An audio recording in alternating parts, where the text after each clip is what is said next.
Hi ළමයි කොහොමද ඉතින්? ඔන්න අද නම් මම ලෑස්ති වෙන්නේ බණ්ඩි අම්මා කෙනෙක්ට රසම රසට කෑම ටිකක් හදලා දෙන්න. ඉතින් ඔයාලටත් ළඟදි බණ්ඩි අම්මා කෙනෙක්ට කෑම වේලක් එහෙම දෙන්න හිතන් ඉන්නවනම් මේ වීඩියෝ එක ගොඩක් ප්‍රයෝජනවත් වෙයි. ඉතින් එහෙනම් අපි යමුකෝ කෑම ටික හදාගන්න. ඉතින් මේ කෑම එක හැදෙන්නේ අපේ හස්බන්ඩ්ගේ බාප්පගේ දුව වෙනුවෙන්. ඒ නංගි ප්‍රෙග්නන්ට් වෙලා දැන් ගොඩක් දවස් මං කෑම එකක් දෙන්න ඕන කිය හිටියා. ඉතින් ගොඩක් කල් ගියා. ඒ නිසා මම මේ අද කෑම එකක් දෙන්න ඕන කියලා හිතුවා. ඉතින් කෑම ටික දෙන්න කලින් දවසේ රෑ මට සූදානම් කරගන්න පුළුවන් සේරම දේවල් ටික මම ලෑස්ති කරලා තියාගත්තා. මොකද එතකොට මට පහවදාට කෑම ටික දෙන්න ලේසිනේ. නැත්තම් ඔය දේවල් උදේම කරගන්න හිටියාම ඇත්තටම කෑම එක දවල්ට දෙන්න හිටියොත් දවල්ට නෙවෙයි හවසට තමයි දෙන්න වෙන්නේ. ඒ නිසා මට පුළුවන් දේවල් ටික රෑ කරලා තියාගන්නවා. ඉතින් මම චිකන් ටිකක් ෆ්‍රයි කරන්න හිතාගෙන ඉන්නවා. ඉතින් මේ හවස තමයි චිකන් ගෙනාවේ. මේ ටික සෝදලා මම හෙට තමයි ෆ්‍රයි කරන්නේ. ඒ වුණාට මම මේ දේවල් ටික අවශ්‍ය දේවල් දාලා අත ගාලා ෆ්‍රිජ් එකට දාලා තියාගන්නවා. එතකොට මෙහෙම කරලා ෆ්‍රයි කරාම මේ චිකන් එක ගොඩාක් රසයි. ඉතින් මම මේක ෆ්‍රයි කරගන්න මේකට මුදවපු කිරි දානවා. තව එතකොට ගම්බිරිස් කුඩු, අමු තුන පහ, කහ කුඩු, මිරිස් කුඩු, ලුණු කුඩු ඔය සියලුම දේවල් ටික දාලා හොඳට මේ ටික අත ගාලා ඉවර වෙලා මම ෆ්‍රිජ් එකට දාගන්නවා. ගම්බිරිස් මිරිස් කුඩු 3-5 එහෙම දාද්දී ඔයාලගේ රස අනුව තියෙන චිකන් ප්‍රමාණය අනුව දාගන්න. ගොඩක් සැරට කන කෙනෙක්ට දෙනවා නම් ඔයාලා සැර කනවා නම් ටිකක් සැර වැඩිපුර දාගන්න. වැඩි සැර කන්න නැත්තම් මිරිස් එහෙම අඩු කරගන්න. චිකන් ටිකත් අත ගාලා අරන් තියලා මම ඊළඟට ලෑස්ති වෙන්නේ රසම රස චිකන් හොදි එකක් හදාගන්න. අද නම් මේක මම ටිකක් වෙනස් විදිහට හදන්නේ.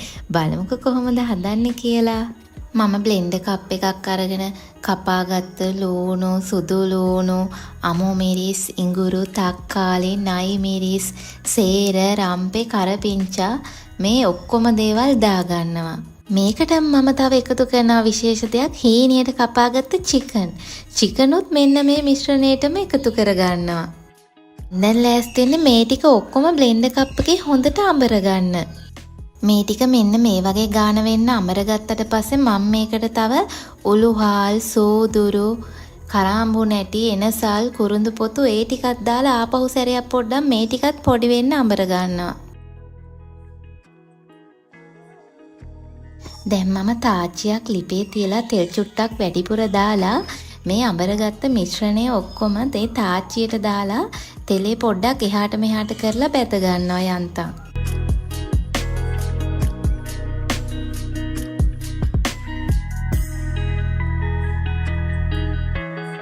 ඊළඟට මම මේකට බැදපු 3-5 තේ හැඳි එකහමාරක් විතර කහ කුඩු තේ හැඳි භාගයක් වගේ, තව ගම්බිරිස් කුඩු තේ හැන්දක්, තව මිරිස් කුඩු තේ හැඳි 2ක් විතර එකතු කරලා තව මේකට අමු 3-5 තේ හැන්දක් විතරත් එකතු කරගන්නවා.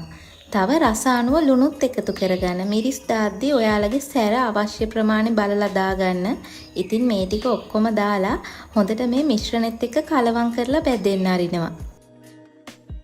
චිකන් ටික හොඳට බැදීගෙන ආවට පස්සේ මම මේකට වතුර එකතු කරනවා. වතුර එකතු කරද්දී අපිට අවශ්‍ය ප්‍රමාණයට වතුර දාගන්න පුළුවන්. හොදි ගතිය ගොඩාක් ඕන නම් ටිකක් දියට ඕන නම් වතුර ගොඩක් වැඩිපුර එකතු කරන්න පුළුවන්. ටිකක් මේ හොද්ද තික් එකට වමනා නම් වතුර චුට්ටක් අඩුවෙන් අපිට දාගන්න පුළුවන්. අපේ හොද්ද හොඳට තැම්බිලා හොඳට නටාගෙන එන වෙලාවට මම මේකට තව විශේෂ දෙයක් එකතු කරනවා. මොනවද කිව්වොත් කඩලපිටි. කඩලපිටි ඔයාලට අවශ්‍ය ප්‍රමාණයක් බලලා එකතු කරගන්න පුළුවන්. මුලින් ටිකක් එකතු කරලා තව thickness අවශ්‍ය නම් මේකට කඩලපිටි එකතු කරන්න පුළුවන්. මම ඉතින් කඩලපිටි පොඩ්ඩකුත් මේකට එකතු කරගත්තා.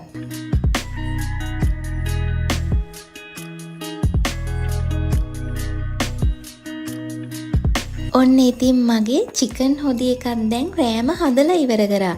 මේක පහවදාට ගන්න රෑ හදලා තියාගත්තා කියලා නරක් වෙන්නේ, සුවඳ වෙනසක්, රසයේ වෙනසක්, ගුණේ වෙනසක් ඒ කිසි දෙයක් වෙන්නේ නැහැ. ඔයාලා බය නැතුව මේක රෑ හදලා තියාගන්න. අපිට පහසුවක් වෙනවා. එච්චරයි වෙන ලොකුම විශේෂත්වය. දැන් මම ලෑස්ති වෙන්නේ බටු ටිකක් බැද ගන්න. බටු ටික කපලා කහලුණු චුට්ටක් අත ගාලා මම තියාගෙන ඉන්නේ. හැම එකම මට වීඩියෝ කරගන්න බැරි වුණා. මම පුළුවන් ඒවා විතරයි මේ වීඩියෝ කරගන්න ඔයාලට පෙන්නන්න ඕන නිසා.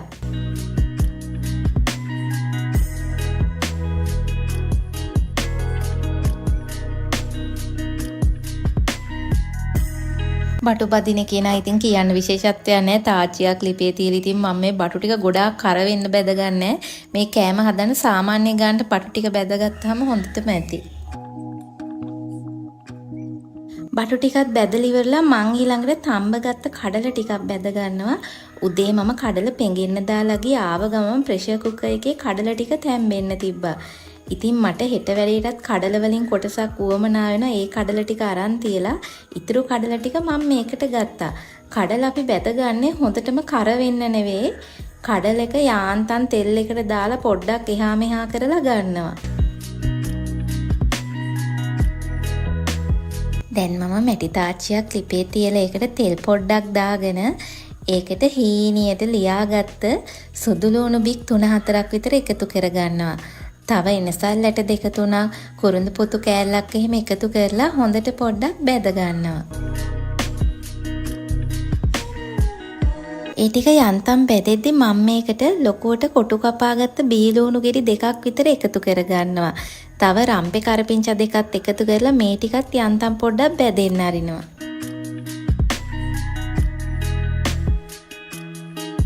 මේකටම මිරිස් කුඩු තේ හැන්දක්, තව කහ කුඩු තේ හැඳි කාලක් විතර, තව 3-5 මම යාන්තම් බැදපු 3-5 දාගත්තේ. ඒකෙන් තේ හැන්දක් විතර, තව රස අනුව ලුණු දාලා මේ ටික හොඳට කලවම් කරනවා.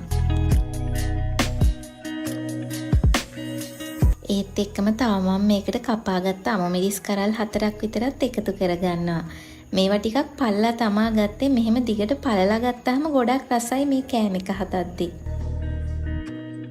ඊළඟට මම මේකට එකතු කරනවා හොඳ උකු මිටිකිරි කෝප්පයක්, එකමාරක් විතර වගේ කෝප්පයක් විතර දාගත්තාම සාමාන්‍යයෙන් ඉතින් ඇති. අපි හදන කරි එකේ ප්‍රමාණය අනුව තමයි ඉතින් පොල් කිරි දාගන්න ඕනේ.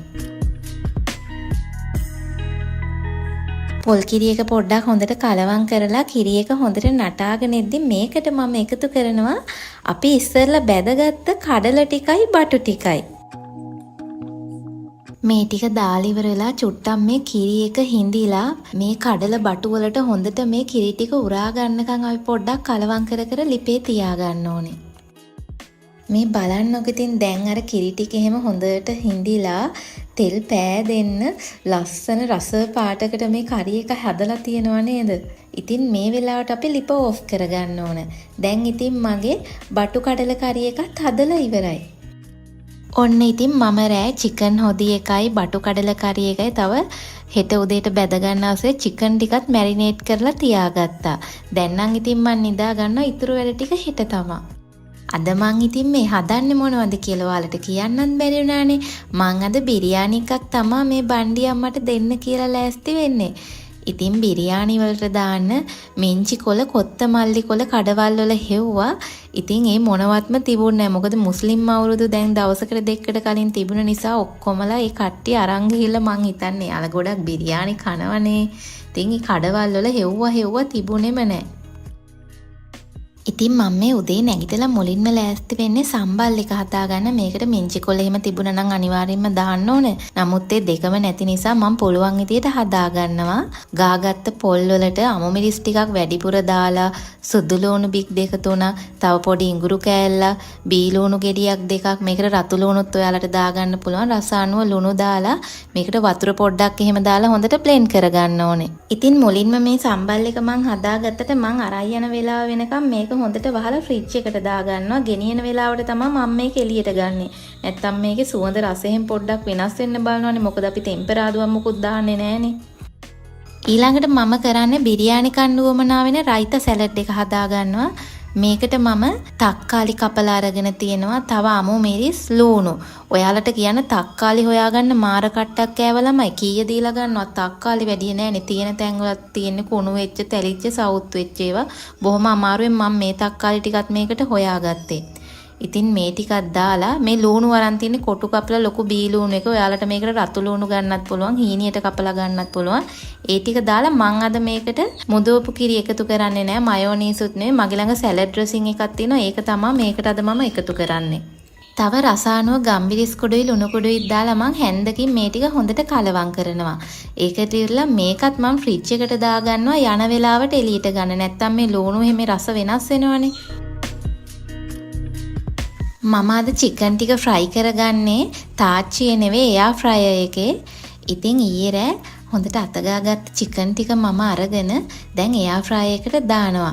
ෆොයිල් එකක් යටට දාලා තමයි මම මේ චිකන් ටික දාගන්නේ. චිකන් ටිකත් එයා ෆ්‍රයර් එකට ෆ්‍රයි වෙන්න දාලා මම ඊළඟට බිරියානි එක හදාගන්න ලෑස්ති වෙනවා. චිකන් ටික විනාඩි 30ක් විතර දෙපැත්ත දදා තමයි මම ෆ්‍රයි කරගන්නේ. සාමාන්‍යයෙන් ඒ වගේ ෆ්‍රයි කරගත්තාම හොඳටම ඇති. මේ ළමයි ඉතින් හරිද වැරදිද කියන්න දන්නේ නැහැ. මම රයිස් කුකර් කප් එක තමයි මේ ලිප උඩ තියලා තියෙන්නේ. ඉතින් සමහර අය නම් කියනවා මේක ලිප උඩ තියන්න හොඳ නැහැ. එතකොට හරියට ඊළඟට රත් වෙන්නේ නැහැ එහෙම කියලා. මම නිතර මේ වැඩේ කරන්නේ මේ බිරියානි එකක් එහෙම හදන වෙලාවට ඉක්මනට ලේසියට මේ වැඩේ කරලා ගන්නවා. ඉතින් ඔයාලා මේ ගැන මොනවා හරි දන්නවනම් මට කියන්නකෝ බලන්න මම මේ කරන වැඩේ හොඳයිද නරකයිද හරියටම දන්නේ නැහැ. ඉතින් මම රයිස් කුකර් මේ කප් එකට තෙල් පොඩ්ඩක් දාලා තව එකට ගී දාගන්නවා. ගී දාලා ඒ ටික රත් වෙද්දි කපාගත්ත ලුණු ටිකක් වැඩිපුර දාලා මේ ටික හොඳට පැදෙන්න අරිනවා. ලුණු ටික හොඳට මේ වගේ හොඳ තද දුඹුරු පාටකට වගේ හැරෙන්න ආවට පස්සේ මම මේ ටික අයින් කරගන්නවා. මේක මං අන්තිමට තමයි ප්‍රයෝජනෙට ගන්නෙ. ලුණු ටික ඔක්කොම මම මේ වගේ අයින් කරගන්නවා. මේ භාජනයට මම තවත් ගී ටිකක් එකතු කරලා හොඳට තලාගත්ත ඉඟුරු සුදු ලුණු පේස්ට් එකක් ටිකක් වැඩිපුර එකතු කරනවා. ඒ ටික චුට්ටක් හොඳට බැදෙන්න ඇරලා හොඳට ගොඩක් කළු වෙනකන් නෙවෙයි මේකට මම පොඩියට කපාගත්ත චිකන් එකතු කරනවා. මේකේ චිකන් කටුත් එක්කම වගේ තමයි එකතු කරන්නේ. මේක මෙහෙම එකතු කරාම ගොඩක් රසයි ළමයි අර කටුත් එක්ක තියෙන චිකන් එකතු කරාම මේක ඔයාලා ඉතින් කැමති විදිහට එකතු කරන්න පුළුවන්. මේ ඉතින් මම කැමති විදිහ තමයි ළමයි මම කිව්වේ. එකල පොඩ්ඩක් මේ තෙල් එක්ක මේ චිකන් එක පොඩ්ඩක් බැදෙන්න අරිනවා. චිකන් ටික යන්තම් බැදීගෙන ඉද්දි මම මේකට එකතු කරන මුඳුව කිරි මේස හැඳි 5ක් විතර.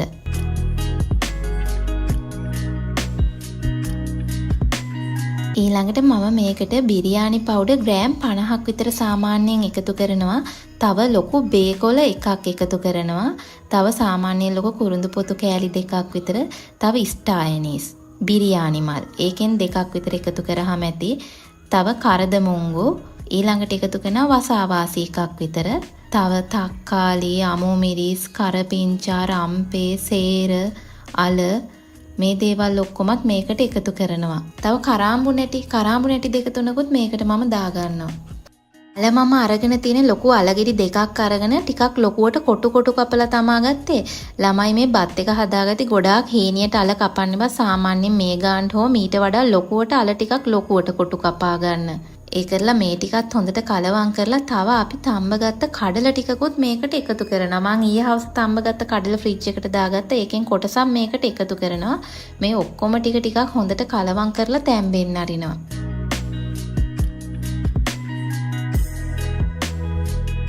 ඊළඟට මම මේකට රසායනික ලුණු, කහ කුඩු පොඩ්ඩක්, මිරිස් කුඩු පොඩ්ඩකුත් එකතු කරලා ආපහු මේක හොඳට කලවම් කරගන්නවා.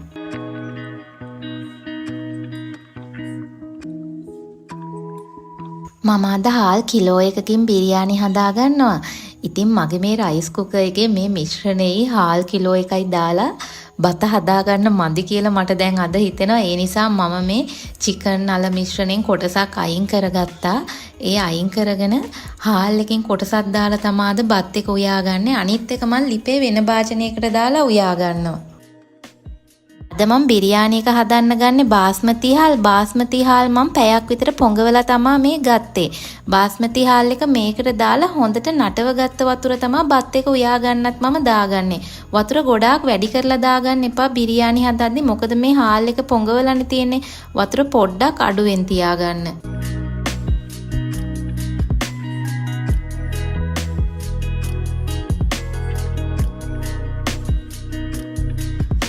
බිරියානි දෙකම හැදෙන්න තියලා මං ඊළඟට ලෑස්ති වෙන්නේ. ඉස්සෙල්ලා මං උදේ නැගිටලා බිත්තර ටිකකුත් තඹගත්තා. ඒවා වීඩියෝ කරගන්න බැරි වුණා ළමයි. ඒ තඹගත්ත බිත්තර ටික බැද ගන්න. භාජනයක් ලිපේ තියලා ඒකට මම ගී චුට්ටක් දැම්මා. ගී චුට්ටක් දාලා බිත්තරේට බිරියානි පවුඩර් චුට්ටකුයි කහ පොඩ්ඩකුයි ලුණු ටිකකුයි දාලා එහා මෙහා කරලා දැන් මේ භාජනයට දාලා හොඳට පොඩ්ඩක් මේ ටික කලවම් කරලා බැද ගන්නවා. ඔන්න ළමා ඉතින් දැන් කෑම ටික ඔක්කොම ලෑස්ති. ඊයේ හදපු ටිකත් මම හොඳට රත් කරලා ගත්තා.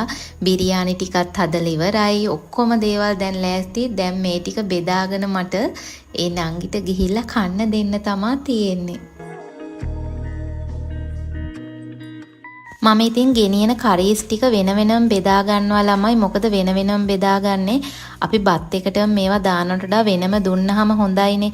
සාමාන්‍ය ප්‍රෙග්නන්ට් අම්මා කෙනෙක්ට සමහර අය සමහර දේවල් කන්න කැමතියි, සමහර ඒවා කන්න කැමති නෑ.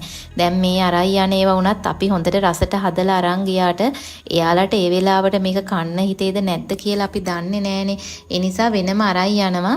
එතකොට එයා කැමති දෙයක් තියෙනවා නම් කයි, අකමැති දෙයක් තියෙනවා නම් නොකා ඉන්න පුළුවන්නේ.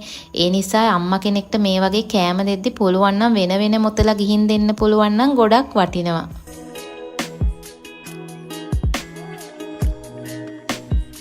ඉතින් මං ඊයේ එනකොට අලුත් මැටි හට්ටියක් ගෙනාව බිරියානි එක බෙදාගෙන යන්න. ඉතින් මෙහෙම බෙදාගෙන ගියාම එයාලට ගොඩක් ආස හිතෙනවානේ. අපිට උනත් මෙහෙම දෙනකොට ආසයිනේ කෑම එකක් කන්න උනත්. ඉතින් අලුත් මැටි හට්ටියක් ගෙනල්ලා ඊයේ හොඳට සෝදලා වේලෙන්න තිබ්බා. ඉතින් ඒකට තමයි අද මම මේ බිරියානි එක බෙදන්නේ. ඉතින් එයාලා ගෙදර කීප දෙනෙක් ඉන්නවා. මං ඒ කට්ටියටත් එක්ක හරියන්නම තමාද කෑම අරයි යන්නේ. මොකද ප්‍රෙග්නන්ට් අම්මා කෙනෙක් ගෙදර ඉද්දී අපි එයාට විතරක් කෑම එකක් අරන් ගිහින් දුන්නට එයා කවදාවත් කීයටවත් එයා ඕක තනියම කන්නේ නෑනේ. අනිත් අයට ටික ටික හරි දීලානේ කන්නේ. ඉතින් ඒ නිසා ඒ අයටත් ඇති වෙන්න මම කෑම ටික හදාගත්තා. එතකොට ඔක්කොටම ඇති වෙන්න කෑම කන්න පුළුවන්නේ. ඉතින් මොකද අපි කියලා රස කෑමක් දැක්කොත් නොකා ඉන්න කැමතිද නෑනේ. අපිත් ආසයිනේ. බිරියානියකට සලාද කොළ ටිකක් එහෙමත් තියලා ලස්සන කරගෙන බැදගත්ත චිකන් ටිකත් මේක උඩින් තියලා බිත්තර ටිකක් තියලා තව අර ඉස්සෙල්ලා බැදගත්ත ලූණු තියෙන්නේ. ලූණු ටික මන් දැන් තමයි මේක උඩට දාගන්නේ. මේක උඩට බැදපු ලූණු ටිකක් දාලා තව ගර්කින් පෙති ටිකකුත් කපලා තියාගත්තා. ලස්සනයි නේද ළමයි මේ බත් එක? කමෙන්ට් එකක් දාන්නකෝ ලස්සනද නැද්ද කියලා. බත් එකේ රස්නේ හොඳට අපි යාට කෑම එක දෙනකන් තියෙන්න ඕන නිසා මම ෆොයිල් කොලයකින් තමයි කෑම එක හොඳට කවර් කරගත්තේ. අනිත් කරීස් ටිකත් කප් වලට දාලා වහගත්තා. ඩෙසර්ට් එකට අද මොකුත් හදාගන්න මට ටයිම් නැති වුණා. ඉතින් අපේ බණ්ඩි අම්මගේ රසම රස කෑම ටික මේ විදිහට තමයි ළමයි මගේ අතින් හැදුනේ. ඉතින් මේ වගේ තවත් ලස්සන vlog එකක් අරගෙන මං ආයෙත් ඔයාලා හම්බෙන්න එනකන් සතුටින් පරිස්සමින් ඉන්න.